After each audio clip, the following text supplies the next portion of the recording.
À la une, risque sur la qualité des soins et la sécurité des personnes. 100 millions d'euros de dettes, ce sont les grandes lignes du rapport de l'IGAS sur l'hôpital de Cayenne que nous nous sommes procurés en exclusivité. Document alarmant qui confirme la mauvaise santé de l'établissement. Dépistage et sensibilisation pour la journée caribéenne de lutte contre le VIH. Ce matin, à Cayenne, des médecins ont utilisé les fameux kits de dépistage rapide. Manifestation à l'initiative de l'association Entraide. Et puis en fin de journal, grâce et légèreté avec le spectacle de fin d'année de l'Adaclam qui, comme à l'accoutumée, a réuni de nombreux spectateurs ce week-end au Zéphyr. Bonsoir à tous et à toutes, bienvenue dans ce journal. Tout d'abord, cette information, un homme de 17 ans a été abattu cet après-midi à Kourou malgré les tentatives de réanimation par les équipes du SMUR sur place. L'homme de nationalité colombienne a succombé à ses blessures par balle. Selon les premiers éléments de l'enquête, il s'agit d'un règlement de compte. Nous y reviendrons dans nos prochaines éditions. Mais on s'intéresse sans plus attendre au Brexit et ses répercussions pour les travailleurs étrangers au Royaume-Uni. Parmi eux se trouvent des Guyanais. Écoutez le témoignage de Cynthia Dabreux, une Guyanaise installée à Londres depuis 6 ans. Elle travaille dans le milieu de la finance et nous fait part de son inquiétude. Aujourd'hui, on pouvait clairement ressentir beaucoup d'anxiété suite à l'annoncement. Ne connaissant pas les conditions imminentes de cette décision pour les résidents européens qui vivent à Londres, puisqu'il y a énormément d'Européens qui vivent à Londres. On ne sait pas trop quelles seront les conséquences. Perte d'emploi, déjà donc sûrement une crise, un début de crise économique. Mais il y a déjà des compagnies, ou en tout cas des banques qui annoncent qu'ils veulent leur départ pour d'autres villes européennes. Et puis aussi pour l'ensemble des ressortissants européens, on ne sait pas trop en fait comment ça va se passer. Par exemple, pour les gens qui vivent en Angleterre depuis un certain temps, on ne sait pas comment se passeront, s'il y aura des demandes, des autorisations pour la naturalisation, ou au contraire, les conditions, quelles seront les conditions pour des obtentions de visa, etc. Je vous le disais en titre, risque sur la santé des patients et pour leur sécurité également à l'hôpital de Cayenne. Ces mots sont inscrits noir sur blanc dans un rapport de l'Inspection générale des affaires sociales, un document que nous nous sommes procurés et qui met également un chiffre sur la mauvaise santé financière de l'établissement, un déficit estimé aujourd'hui à 100 millions d'euros. Xavier Paul Lepelletier. 0 trésorerie, 0 de fonds de roulement. Nous n'avons rien du tout. Voilà. Donc, s'il faut s'appuyer sur les créances, nous sommes à l'heure actuelle à 30 millions d'euros. Et d'ici le mois d'août, nous passons à 50 millions d'euros. 50 millions, c'est donc la somme qu'il va falloir régler auprès des fournisseurs du char. Pourtant, cette somme vertigineuse ne correspond à peine qu'à la moitié de ce qui est nécessaire à la pérennité de l'établissement. Et bien au-delà des difficultés de trésorerie, c'est la question de l'état des infrastructures et de leur logistique qui fait peur. Nos murs au service au char, c'est-à-dire au MCO, qu'on appelle MCO, médico-chirurgical obstétrical, ce sont des bâtiments amiantés. Donc il faut des mesures de précaution. On régresse de plus en plus. Vous voyez un constat catastrophique, mais cette situation que vous voyez sur les photos avec les moisissures qui ont obligé à fermer l'unité de soins cardiaques intensifs, cette situation, elle est évolutive. Elle est évolutive dans le mauvais sens. Comme on vous l'a dit, l'hôpital est sur une nappe phréatique. L'eau a tendance à remonter. Elle va baigner les installations électriques avec des risques de court-circuit, de disjonction. Le générateur s'actionne manuellement. Vous imaginez les conséquences. Tout ça est lamentable et quand on le signale aux tutelles, on a l'impression de ne pas être entendu. On a une écoute bienveillante et banalisante en même temps. Et on finit par se dire, mais c'est la politique de santé de la métropole vis-à-vis de la Guyane qui est défectueuse, qui est en cause. Il n'y a pas de politique de santé à la hauteur de la Guyane, de ce territoire important, de sa démographie, de sa situation sanitaire. Trop de choses ne vont pas. C'est une multitude de dysfonctionnements, des chambres insalubres, un bloc opératoire sous-dimensionné, ce qui fait que le chirurgien qui a une urgence doit attendre ou l'envoyer au CMCK. Dans le rapport de sa mission Flash, l'IGAS met en exergue un certain nombre de dysfonctionnements bien connus. On y découvre pourtant que le bâtiment du pôle femmes-enfants livré fin 2013 subit déjà une très forte obsolescence. Le rapport fait à plusieurs reprises référence à des situations indignes, faisant peser un risque sur la qualité des soins. Le président du syndicat des médecins hospitaliers, Yves Simkovic, est avec nous ce soir pour en parler. Bonsoir. Bonsoir. Merci d'avoir accepté notre invitation. Alors tout d'abord, votre réaction à ce rapport de l'ICAS? Voilà, en fait, je m'adresse là en tant que représentant de l'intersyndicale CDTG, FO, usagers et syndicat des médecins. C'est important de le souligner. Donc nous avons des très bonnes relations avec les administrateurs de l'IGAS qui sont à peu près d'accord avec nous sur le constat de l'état un peu de vétusté, d'insalubrité de l'hôpital. Mais malheureusement, je pense qu'ils n'ont pas forcément la main pour avoir des finances suffisantes peut-être. Voilà. Alors on va y revenir un peu plus en détail, mais quand même ces risques sanitaires sont particulièrement pointés du doigt dans le rapport. On parle de risques pour la santé, mais aussi pour la sécurité des patients. Vous l'avez signalé à maintes reprises. Le rapport aujourd'hui le confirme, mais en tant que médecin, comment avez-vous pu supporter de telles conditions pendant aussi longtemps ? Et nous sommes quelques-uns rares à nous être battus, nous être élevés un peu contre cet état de fait. Petit à petit, on l'a dit plusieurs fois, c'est vrai que malheureusement peut-être que les autorités de tutelle n'ont pas joué leur rôle, peut-être que le ministère n'a pas voulu voir ce qui se passait. Donc bon, on en est là, les administrateurs, on travaille de façon coopérative avec eux. Maintenant, à notre avis, les décisions se passent plus haut. Alors justement, ces décisions, en tout cas, on va voir si elles vont porter leurs fruits. Pensez-vous que les administrateurs provisoires ont les moyens justement de redresser la barque à un moment ou un autre? Alors nous pensons qu'au niveau management, ils ont tout à fait les capacités. Ensuite, il faut qu'il y ait un plan d'investissement rapide donc, pour rénover ces bâtiments. Ensuite, l'idée, comme on voit, la comparaison des chiffres qui sont donnés aux Antilles, il faut qu'on ait un CHU. Le CHU, à notre avis, c'est la clé pour avoir des financements. Vous savez que le CHU de Guadeloupe a eu 600 millions cash par le ministère et nous, on a quelques misérables petits millions. Alors nous, on travaille en tout cas à la mise en place d'un CHU. À quel horizon peut-être un CHU en Guyane? On peut dire d'ici 8 ans, 2024, 2025, avec l'idée de construire un hôpital. Alors, ça reste quand même assez optimiste parce qu'on le rappelle, la dette est de 100 millions d'euros, une somme faramineuse, quasiment abyssale. Comment s'en sortir aujourd'hui? En fait, la dette, ça correspond une partie à la dette vis-à-vis des créanciers, une partie pour rénover ces bâtiments. Les bâtiments peuvent être rénovés plus ou moins, mais aussi en fonction d'une construction d'un nouveau plateau technique. Nous, l'idée, c'est qu'il faut construire un nouveau plateau technique. Les administrateurs nous parlent éventuellement de 200 millions, tout compris pour construire ce nouvel hôpital, ce qui ne serait pas énorme par rapport aux 600 millions de la Guadeloupe. Justement, ils viendront d'où ces sous-là, puisqu'on ne les a pas aujourd'hui et qu'on ne nous les a pas attribués? Eh bien, à notre avis, il ne faut pas que la Guyane, on se demande s'il n'y a pas un plan du ministère pour faire en sorte qu'il y ait une région anti-Guyane.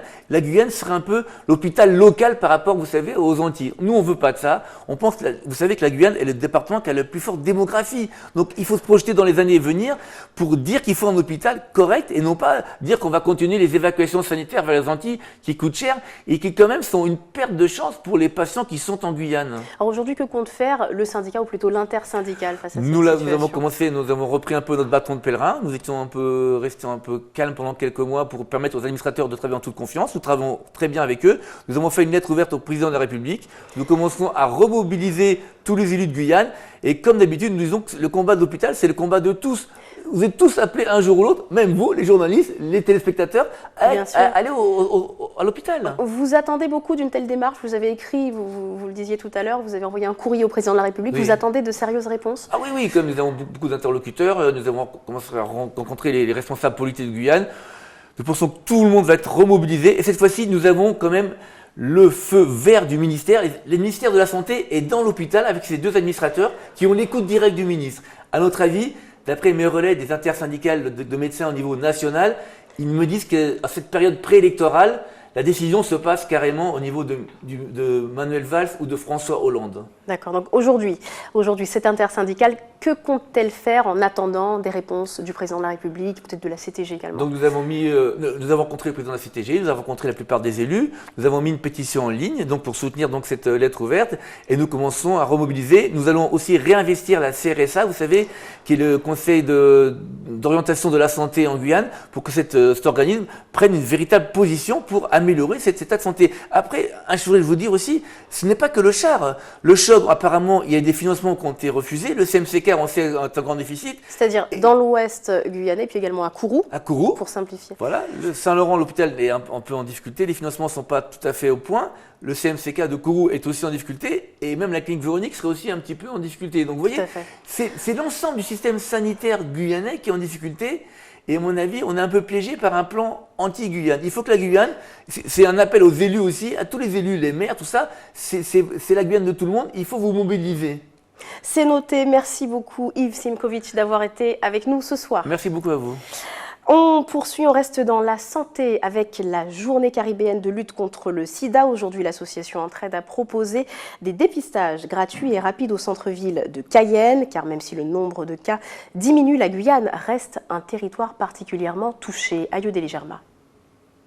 Une petite piqûre, 3 gouttes de sang et les réactifs s'occupent du reste. En moins de 5 minutes, on sait si oui ou non on est atteint du virus du sida. Une alternative au test classique par prise de sang, dont les résultats prennent plus de temps. Donc ces tests rapides d'orientation et diagnostic. Du coup ensuite on va être réorienté. C'est bien une orientation diagnostique pour faire une confirmation puisque ce n'est pas un test définitif. Et ensuite on trouve en pharmacie depuis janvier à peu près ce qu'on appelle les autotests avec plus ou moins la même technologie que les TROD qu'on réalise aujourd'hui, avec une différence, c'est qu'on se le fait soi-même, c'est-à-dire qu'on l'achète en pharmacie, on emporte sa petite boîte chez soi, on le fait soi-même et par contre il faut compter une quinzaine de minutes avant d'avoir le résultat. La journée caribéenne de dépistage existe depuis 2008. Aujourd'hui, l'association Entraide mène cause commune avec Médecins du Monde. Leurs bénévoles parlent chacun une langue locale différente de sorte à accueillir les gens venus de tous les horizons. C'est ouvert à tout le monde, il n'y a pas de discrimination là-dessus. Actuellement, il y a des Haïtiens, des Brésiliens, des Guyanais, des Dominicains, il y a un peu de tout actuellement ici. Et ce que je peux dire, c'est que moi, j'essaie de traduire, il y a d'autres Haïtiens à l'intérieur, mais j'essaie de traduire pour les Haïtiens.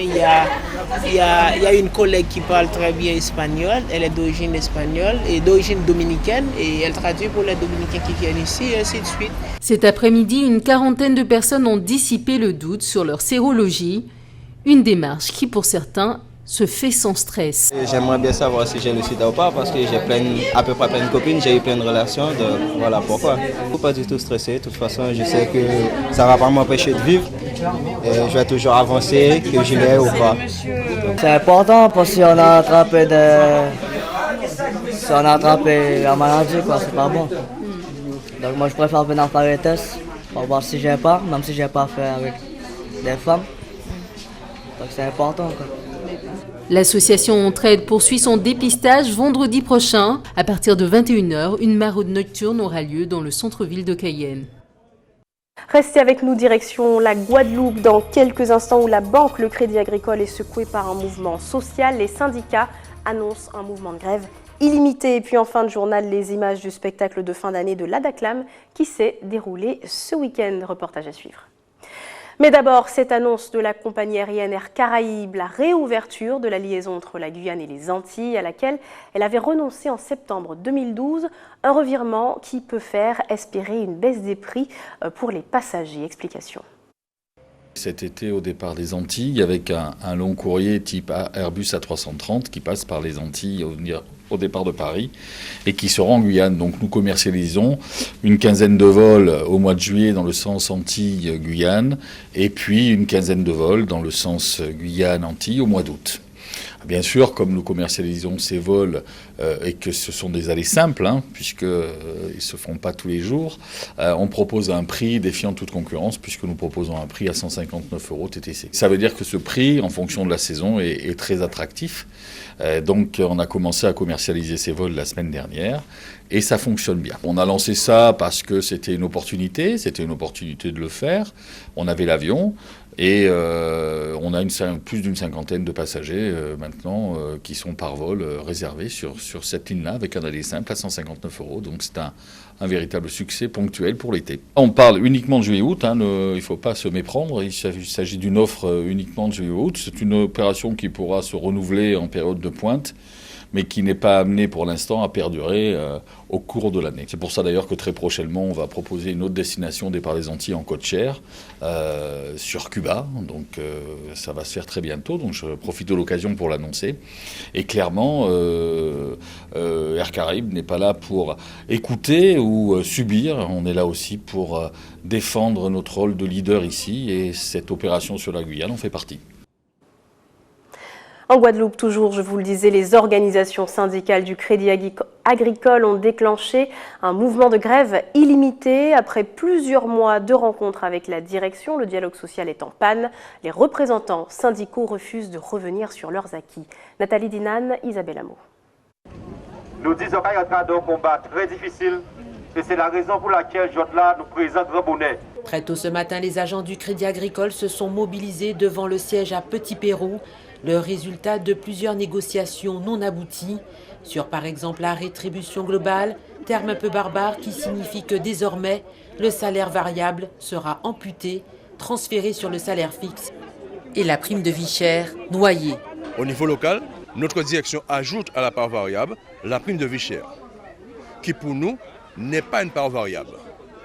Et face à notre refus à décider de dénoncer cet accord, un accord que nous avons signé en 2007, nous avons voulu quand même, face à plusieurs tentatives, de sacraliser, et nous l'avons sacralisé lors d'un accord en 2007. Les syndicats CGTG, UGTG, SNECA, CGC et SUNICAG Sud refusent catégoriquement de revenir sur les acquis et les accords signés. Ils sont déterminés, toutes les agences étaient fermées aujourd'hui, sauf celle de Morne-à-l'Eau. La fuite des talents, les acquis remis en cause, les conditions qui se dégradent, une direction sourde aux revendications, autant de reproches formulés de façon unanime par les 4 centrales. C'est une direction qui impose souvent et qui n'est pas à l'écoute des représentants du personnel. Là, il y a une déclinaison d'un accord national qui devrait aboutir à un accord d'entreprise pour que ce soit appliqué dans l'ensemble du groupe, qui porte sur une augmentation de la part fixe du salaire, de la rémunération, après une enquête qui a été menée au niveau national et un constat qui a été fait que le groupe Crédit Agricole, au niveau du salaire fixe, n'est pas concurrentiel. Et ça ne permettait pas, effectivement, de garder les compétences. Le service de sécurité mis en place par la direction nous a fait savoir qu'elle ne souhaitait pas nous recevoir. Du côté des employés grévistes, nous calme, nous pas la guerre et nous attendons qu'elle crie nous parce qu'on les fait qu'elle crie nous. La grève continue.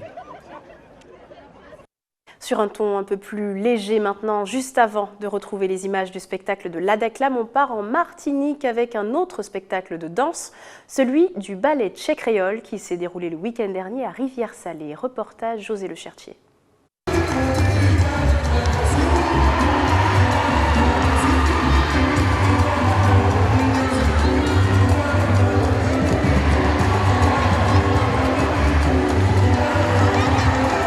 C'est le spectacle de fin d'année qui marque en fait la fin des activités de l'école de vie.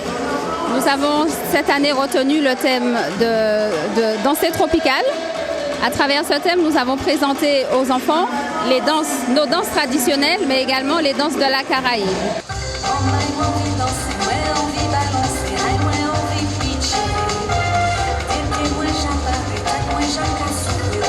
La production, ce sont les enfants qui font les spectacles grand public, les spectacles sur podium, même des spectacles également en groupe plus restreint. Et c'est dans ce vivier-là, c'est dans l'école de vie que nous allons prendre des enfants. Parce que les enfants de l'école de vie sont âgés de 4 à 16 ans pour la plupart. Et effectivement, c'est une préparation à rentrer dans la production. Parce qu'une fois que l'enfant arrive à la production, il doit connaître ses pas de base.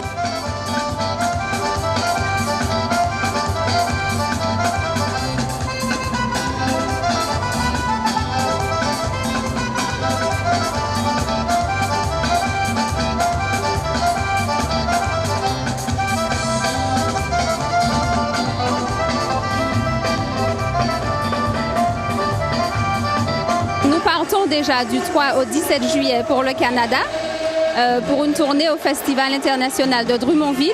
Nous représenterons à la fois la Martinique et la France, parce que le groupe français qui a été retenu à cette occasion, c'est le ballet Tchèque Créole.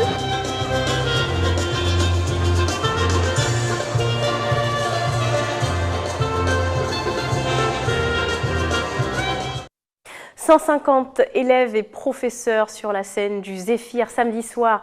L'Adaclam a clôturé sa saison en beauté avec son traditionnel spectacle de fin d'année. Faut-il attendre la soif pour abreuver nos vies? C'était le nom de cette représentation qui a ravi les nombreux spectateurs. Jonathan Lario. Sur la scène du Prog de Matoury, ils sont plus de 200 danseurs. Et ça part dans tous les sens.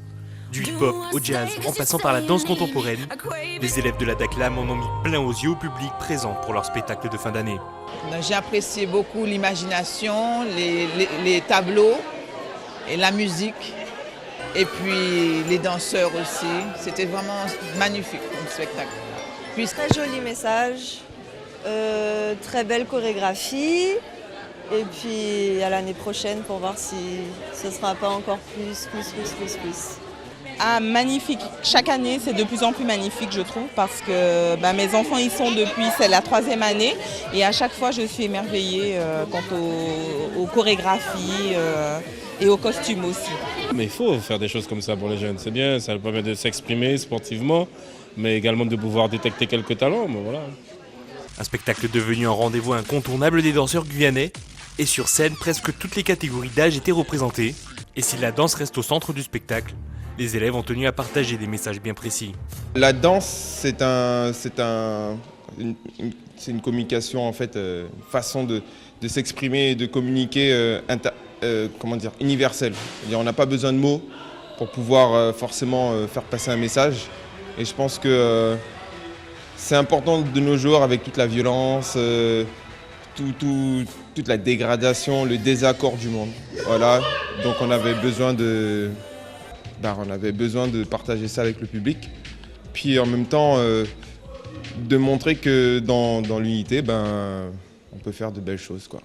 Pour cette promotion, l'Adaclam a accueilli en son sein plus de 250 élèves, et le rendez-vous est déjà pris pour l'année prochaine avec un spectacle qui promet déjà.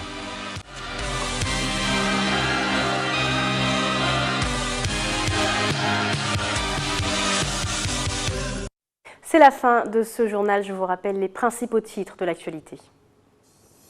Risque sur la qualité des soins et la sécurité des personnes, 100 millions d'euros de dettes. Ce sont les grandes lignes du rapport de l'IGA sur l'hôpital de Cayenne que nous nous sommes procurés en exclusivité, un document alarmant qui confirme la mauvaise santé de l'établissement. Dépistage et sensibilisation pour la journée caribéenne de lutte contre le VIH. Ce matin à Cayenne, des médecins ont utilisé le fameux kit de dépistage rapide, manifestation à l'initiative de l'association Entraide.